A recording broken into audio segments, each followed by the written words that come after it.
десең апаңа тең. Биігің болып жұлдыз ұшқан, жүрегіңде жашасын Қырғызстан. Билік намыс атамекен, ай қайрат қошот қайратыңа. Билік намыс атамекен, ай айбат қошот айбатыңа.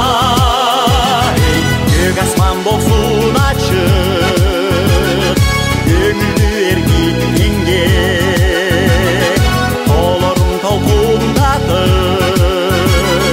шақырат еркектерге.